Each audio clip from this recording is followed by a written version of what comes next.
Now, I guess the other thing is that as you just stated, the decision to shut down the team was because it wasn't effective, right? Because of staffing Yeah, issues. you can't build, like, if Yeah. you look at all the rest of our teams that we built, Yeah. right? And I was a big fan of integrated teams. Sometimes, I guess you pick one that doesn't work. Yeah. Right? But, we started out with the integrated homicide team. We put people in there, they stayed. We built expertise. We added more people in. That expertise would then gravitate back to the detachment office. So you'd have senior investigators that could also be there over time to do other investigations. Then we shut down the organized crime agency at BC and created a new integrated organized crime. The integrated. I always call it the organized crime team because Yeah. that's what they are. Yeah. And they're integrated across law enforcement, right? And that's worked. And then we did the same thing with gangs. We did it with iSpot, which is the sexual predator observation teams. A number of these things, including the cyber crime stuff and all that stuff. Yeah. And this one just never seemed to get staffed up. Yeah. And you can't build the expertise if you don't staff it up, and you don't build enough people to stay there long enough to build the expertise. So then you're just throwing good money after bad. Yeah. So you make a decision. Yeah. The decision is, okay, this isn't working. How can we do it better? Yeah. And that's what we did. Okay, so I guess where my sticking point is then, okay, is that, so this is a key message document from your ministry that was prepared by PAB, okay? And this is the message that went out to all E-Division members at the time that the team was shut down. And what this says is, key message document says, in February 2009, given funding pressures and other operational and investigative priorities, a decision was made not to seek a renewal of the IGET MOU. And then RCMP members were told, on February 18, 2009, given exigent funding pressures, criminal enterprise activity, and or other operational and investigative priorities, a decision was made not to seek a renewal of the current MOU for IGET.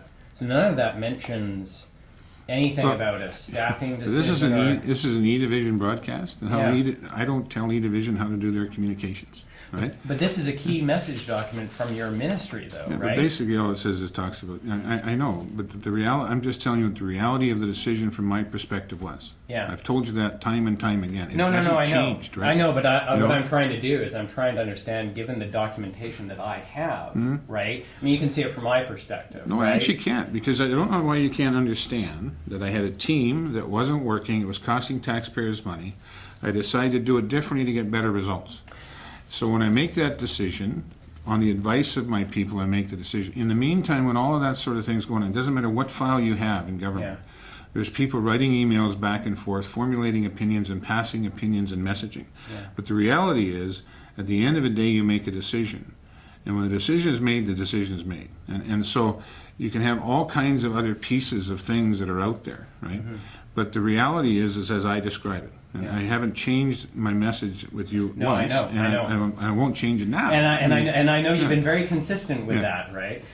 I guess. And I'm if comfortable I- with it. But you know, yeah. you know what the easiest way to remember a message? Yeah. Is tell the truth to begin with. Oh, there you right? go. And so I don't have a trouble remembering my message because I know exactly how I felt it went down and how we dealt with it. I guess if that's all the case, why haven't I seen any documentation to that effect, providing a rationale for that decision? I mean, Well, first of all, I don't deal in paper. yeah. I take the information given to me. I sit down, discuss with people, and then I communicate my decision. Right. And I look you across the table and I said, I want you to do this, this, and this. Yeah. And that's how it's done. So there isn't any paper that would be, say, a business case on your own side saying, you know, this is what we're going to do on a go-forward No, basis. I rely on a guy like Kevin. Right? Yeah. I mean, like I said, one thing I found as a minister, you can't know everything all the time. Yeah. But if you have good people and you rely on good people and you trust and believe what good people are telling you, you're usually right. And I had good people that gave me this advice, not just Kevin, because I also spoke to senior people in the RCMP about IGET. And I was comfortable with the decision we were making because I felt it was the right decision. Right, but there wasn't any documentation that would reinforce or provide a justification or provide a business case or anything else like that for that decision on a go-forward basis. Well, no, because what we did is we just said, look, this isn't working, so let's reinvest some money so we have some additional people in our own enforcement branch and let's let the money that we've invested in policing work with that. You know, that's how you go forward on a go-forward basis, and then you continue to observe, you know, work with it over a period of time. Yeah. But, you know, this was just, it was just one of those unfortunate things we thought might work, right? And it never hit the level of staffing and performance and measurements that it should have.